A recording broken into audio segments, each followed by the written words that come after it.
నమస్తే అండి. Welcome to Mirus world. ఈరోజు వీడియోలో చాలా మెత్తగా ఉండే స్పాంజీ దోసలు ఎలా చేయాలో చూపించబోతున్నాను.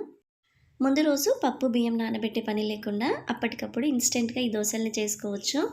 క్రిస్పీగా కాకుండా దోసలు మెత్తగా ఇష్టపడే వారికైతే ఈ దోసలు మరీ నచ్చుతాయండి.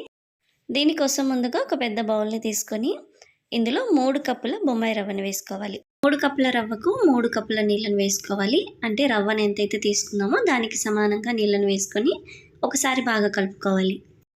నీళ్ళు, రవ్వ బాగా కలిసిన తర్వాత దీనిపైన మూత పెట్టేసి దీనిని ఇప్పుడు పక్కన ఉంచుకోవాలి.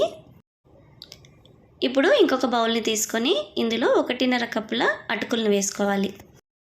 తర్వాత ఇందులో నీళ్ళను వేసి 2-3 సార్లు బాగా కడగాలండి. ఇలా వీడియోలో చూపిస్తున్నట్టుగా అటుకుల్ని బాగా రుద్దుతూ కడగాలి. 2-3 సార్లు అటుకులను కడగడం వల్ల అటుకులు బాగా తెల్లగా వస్తాయి. ఇప్పుడు నీళ్ళను వంపేసి ఈ అటుకులను నీళ్లు వేసి పెట్టుకున్న రవ్వలో వేసుకోవాలి. తర్వాత ఇందులోనే 3/4 కప్పు పెరుగును వేసుకోవాలి.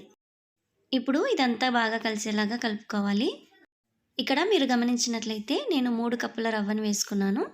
రవ్వను ఎంతైతే వేసుకున్నానో అందులో సగం అంటే 1.5 కప్పు అటుకులను వేసుకున్నాను. అలాగే అటుకులను ఎన్నైతే వేసుకున్నానో అందులో సగం అంటే 3/4 కప్పు పెరుగును వేసుకున్నాను. ఈ రేషియోని ఫాలో అయినట్లయితే దోశలు ఎప్పుడు చేసినా కూడా చాలా బాగా వస్తాయండి. బాగా కలుపుకున్న తర్వాత ఇప్పుడు దీనిపైన మూత పెట్టేసి హాఫ్ అన్ అవర్ పాటు పక్కన ఉంచుకోవాలి. ఇప్పుడు చట్నీ ప్రిపరేషన్ చూద్దాము.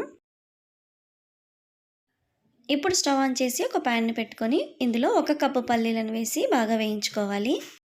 మంటను సిమ్లోనే పెట్టుకొని వేయించుకోవాలండి. అప్పుడే పల్లీలు బాగా వేగుతాయి. ఇప్పుడు ఇవి బాగా వేగిన తర్వాత వీటిని ఒక ప్లేట్లోకి తీసుకొని పక్కన పెట్టేసుకోవాలి. ఇప్పుడు అదే ప్యాన్లోనే 1 టేబుల్ స్పూన్ ఆయిల్ని వేసుకోవాలి. ఆయిల్ హీట్ అయిన తర్వాత 2 మీడియం సైజులో ఉండే ఉల్లిపాయలను తీసుకొని కట్ చేసుకొని వేసుకోవాలి. తర్వాత కారానికి తగినట్టుగా పచ్చిమిర్చిని కూడా వేసుకొని వేయించుకోవాలి. నేను ఇక్కడ 20 వరకు పచ్చిమిర్చిని తీసుకున్నానండి.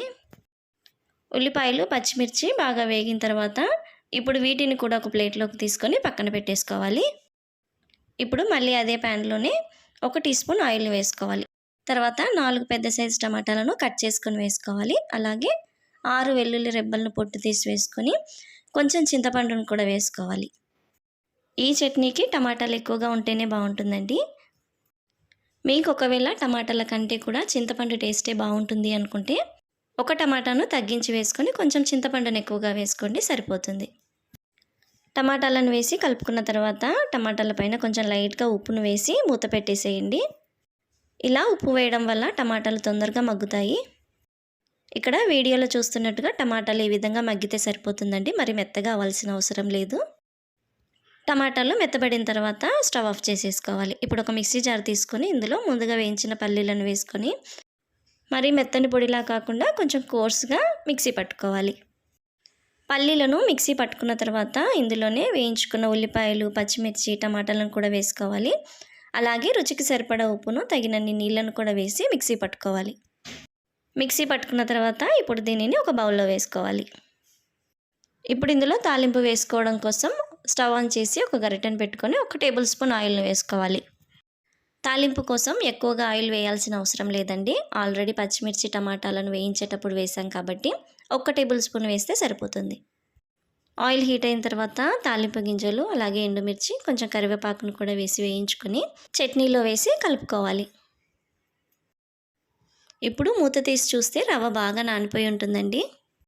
ఇప్పుడు దీనిని మిక్సీ జార్లో వేసి తగినన్ని నీళ్ళను వేసుకుంటూ బాగా మెత్తగా అయ్యే వరకు మిక్సీ పట్టుకోవాలి. ఇక్కడ నేను మొత్తం రవ్వను మిక్సీ పట్టి ఒక బౌల్లోకి వేసుకున్నానండి. ఇక్కడ మీరు చూస్తున్నారు కదా, ఈ విధంగా మెత్తగా మిక్సీ పట్టుకోవాలన్నమాట. ఇప్పుడు ఇందులో రుచికి సరిపడా ఉప్పును, అలాగే 1/2 టీ స్పూన్ వంట సోడాను కూడా వేసి తగినన్ని నీళ్ళను వేసుకొని కలుపుకోవాలి. స్పాంజీ దోశలకు మనం రెగ్యులర్గా వేసుకునే దోశ బ్యాటర్ కంటే కొంచెం థిక్గా ఉండాలండి. అప్పుడే దోశలు చాలా బాగా వస్తాయి. ఇప్పుడు ఈ పిండిని ఒక 5 నిమిషాలు పక్కన పెట్టుకుంటే సరిపోతుందండి. తర్వాత దోశలు వేసేసుకోవచ్చు. స్టవ్ ఆన్ చేసి పెన్నాన్ని పెట్టుకొని పెన్నం హీట్ అయిన తర్వాత ఇలా దోశ వేసుకోవాలి. బియ్యం దోశలను వేసినట్టుగా వీటిని పల్చగా పెద్దగా వేసుకోకూడదండి. కొంచెం మందంగా చిన్నగానే వేసుకోవాలి. దోశ కొంచెం కాలిన తర్వాత ఆయిల్ వేసుకొని ఇంకొక వైపు కూడా కాల్చుకోవాలి. ఇలా వీడియోలో చూపిస్తున్నట్టుగా 2 వైపులా దోశను చక్కగా కాల్చుకోవాలి. ఇలాగే అన్ని దోశలను కూడా వేసుకోవాలి. ఈ దోశలు చాలా సాఫ్ట్గా ఉంటాయండి. అంతేకాకుండా టేస్ట్ కూడా చాలా బాగుంటుంది. 1-2 దోశలు తినే వాళ్ళైనా సరే 5-6 ఈజీగా తినేస్తారండి, అంత బాగుంటాయి. ముందు రోజు పప్పు బియ్యం నానబెట్టడం మర్చిపోయినా లేదా అప్పటికప్పుడు దోశలు తినాలనిపించినా కూడా ఇలా ట్రై చేయండి, చాలా బాగుంటాయి. వీడియో నచ్చితే లైక్ చేసి నా ఛానల్ను సబ్స్క్రైబ్ చేసుకోండి.